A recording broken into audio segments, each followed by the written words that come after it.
చెప్పినట్టే political bomb blast అవ్వడానికి రెడీగా ఉందా? దీపావళికి ముందే బ్రేకింగ్ న్యూస్లతో తెలంగాణ రాజకీయం చెవులు పగిలేలా చేయడం ఖాయమా అంటే ఎస్ అంటున్నాయి పొలిటికల్ సర్కిల్స్. కారణం బీఆర్ఎస్ వర్కింగ్ ప్రెసిడెంట్ మాజీ మంత్రి కేటీఆర్ను అరెస్ట్ చేస్తారనే ఊహాగానాలు పీక్స్కి వెళ్ళాయి. ఏ క్షణమైనా ఈ వార్త బద్దలడం పక్కా అంటున్నారు క్లోజ్గా అబ్జర్వ్ చేస్తున్న వాళ్ళు. అంతేకాదు స్పెషల్ ఇంటెలిజెన్స్ బ్యూరో మాజీ చీఫ్ ప్రభాకర్ రావు పోలీసులు అదుపులోనే ఉన్నారనేది ఇంకో సెన్సేషన్ న్యూస్. ఆయన ఇచ్చిన సమాచారంతోనే కేటీఆర్ను అరెస్ట్ చేయబోతున్నారనేది టాక్. డాట్స్ అన్ని కలిపి చూస్తే ఇలాగే అనిపిస్తుంది.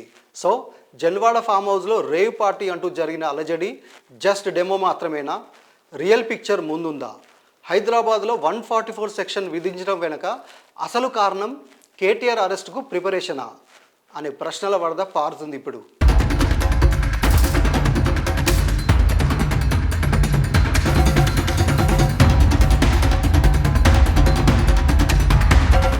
దీపావళికి ముందే తెలంగాణలో పొలిటికల్ బాంబులు పేలతాయి. కాస్త వెయిట్ చేయండి. సియోల్ టూర్లో మంత్రి పొంగులేటి శ్రీనివాసరెడ్డి చేసిన కామెంట్స్ ఇవి. ఆయనేదో అల్లాటప్పగా చెప్పిన మాట కాదు ఇది. అన్ని ఆధారాలు సేకరించిన తర్వాతే చాలా ప్రీ ప్లాన్డ్గా ఈ కామెంట్స్ చేశారనిపిస్తుంది తెలంగాణలో జరుగుతున్న పరిణామాలు చూస్తుంటే. అవును, తెలంగాణలో పొలిటికల్ బాంబు బ్లాస్ట్ అవడానికి రెడీగా ఉంది. ఆ పేలబోయే బాంబు పేరు కేటీఆర్ అరెస్ట్. మాజీ మంత్రి బీఆర్ఎస్ వర్కింగ్ ప్రెసిడెంట్ కేటీఆర్ను జైలుకు పంపడానికి సర్వం సిద్ధమైందనేది political inner circles talk. Janwada farm హౌస్లో వీకెండ్లో జరిగిన డ్రింక్ పార్టీని సమర్థించుకోవడంలో క్యాడర్ బిజీగా ఉంది. కానీ ఏ క్షణమైనా కేటీఆర్ అరెస్టుకు గ్రౌండ్ రెడీ అవుతుందనే లీక్లు బీఆర్ఎస్ టాప్ లీడర్స్ను భయపెడుతున్నాయిప్పుడు. జన్వాడ ఫామ్ హౌస్ వివాదాన్ని అడ్రస్ చేయడానికి మీడియా ముందుకు వచ్చిన కేటీఆర్ అగ్రెసివ్గా కాకుండా డిఫెండింగ్ మోడ్లో మాట్లాడటం వెనుక కారణం కూడా ఇదేనంటున్నారు. ఒకవేళ కేటీఆర్ను అరెస్ట్ చేస్తే కారణాలేంటి? కేటీఆర్పై ఫోన్లు ట్యాపింగ్ చేయించారనే బలమైన ఆరోపణలు. హైదరాబాద్ డ్రగ్స్ వ్యవహారాల్లోనూ కేటీఆర్పై కాంగ్రెస్ విమర్శలు. కంపెనీల అనుమతులకు కమిషన్లు తీసుకున్నారనే ఎలిగేషన్స్. హైదరాబాద్లో నిర్వహించిన ఫార్ములా రేస్లోనూ అక్రమాలు. వీటిల్లో ఏ ఆరోపణల్లో ఆధారాలు సేకరించారు? ఏ కేసుల్లో అరెస్ట్ చేసి జైలుకు పంపుతారు అనే ప్రశ్నలే వినిపిస్తున్నాయి. ఫోన్ ట్యాపింగ్, ధరణి లాంటి 4-5 పెద్ద కుంభకోణాలు లైన్లో ఉన్నాయి. అన్నింట్లో ఫైల్స్ రెడీ అయ్యాయి.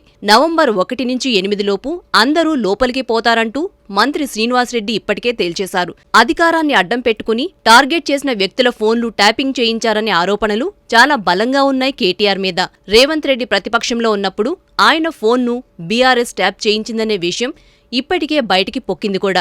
రాజకీయ నాయకులే కాదు, సినీ ఇండస్ట్రీ, వ్యాపారవేత్తల ఫోన్లు కూడా ట్యాప్ చేయించి బ్లాక్మెయిల్ చేశారనే విమర్శలు కేటీఆర్ ఎప్పటినుంచో ఎదుర్కొంటున్నారు.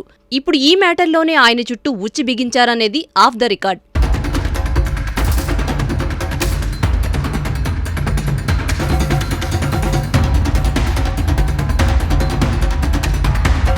పోలీసుల అదుపులో ఎస్ఐబి మాజీ చీఫ్ ప్రభాకర్ రావు. అప్రూవర్గా మారిన ప్రభాకర్ రావు ఫోన్ ట్యాపింగ్కు సంబంధించి అన్ని విషయాలు పోసగుచ్చినట్టు చెప్పేశారా?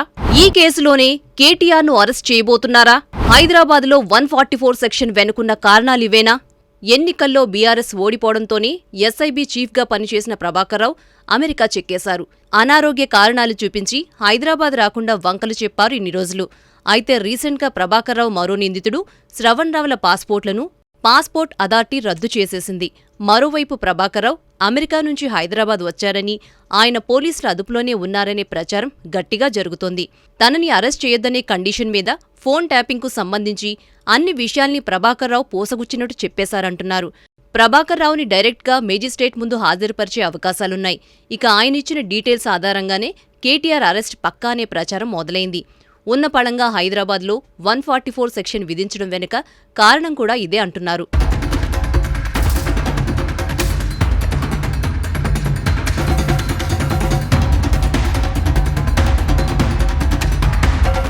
బామర్దిని అడ్డం పెట్టి బావను టార్గెట్ చేశారా అంటే అవునంటుంది బీఆర్ఎస్. ఓ మామూలు వేడుకను అడ్డం పెట్టుకుని అరెస్ట్ చేయడానికి వస్తారా అనేది ఆ పార్టీ కార్యకర్తల ప్రశ్న. ఆ కేసులో కేటీఆర్ను ఎందుకు అరెస్ట్ చేస్తారు? వాళ్ళ నాలెడ్జ్ అంతే. ఇదంతా డైవర్షన్ పాలిటిక్స్ అంటుంది కాంగ్రెస్.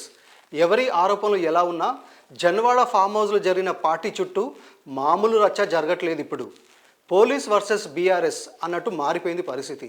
జన్వాడ నుంచి కేటీఆర్ ఇంటి దగ్గరకు మారింది సీన్. ఎలాగైనా కేటీఆర్ ఇంటి లోపలికి వెళ్ళాలని పోలీసులు, ఆపాలని గులాబీ పార్టీ కార్యకర్తలు తాడో పేడో తేల్చుకుందామంటున్నారు గేటు బయట. ఇదంతా చల్లారేలోపు ఫోన్ ట్యాపింగ్ కేసులో కేటీఆర్ను పట్టేసుకోవాలని కాంగ్రెస్ ప్రభుత్వం స్కెచ్ చేస్తుంది.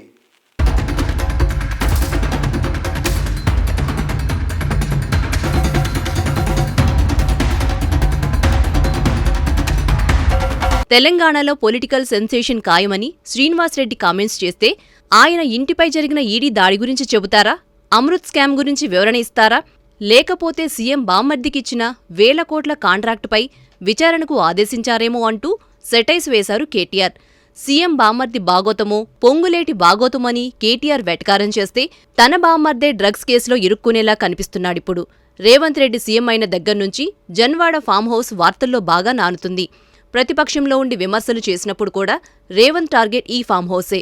దాన్ని ఎలాగైనా కూల్చాలనేది సీఎం టార్గెట్.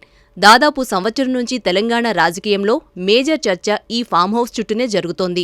కేటీఆర్ ఈ ఫామ్ హౌస్ కేంద్రంగానే అనేక అకృత్యాలకు పాల్పడ్డారంటారు కాంగ్రెస్ నాయకులు.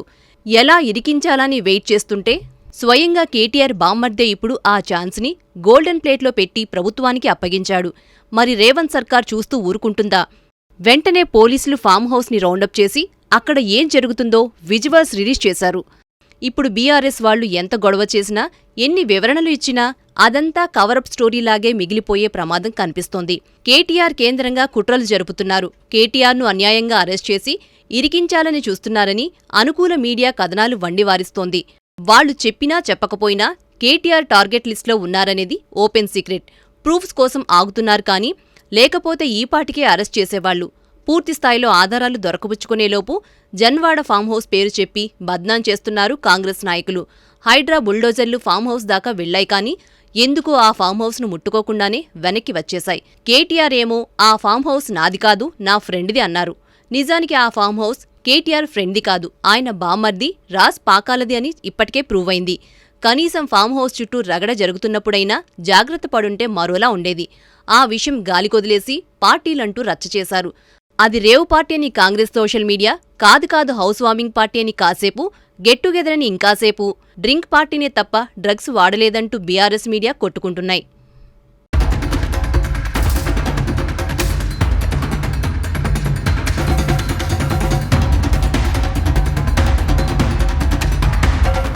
కేటీఆర్ను అరెస్ట్ చేయడం మీద గ్యారంటీ.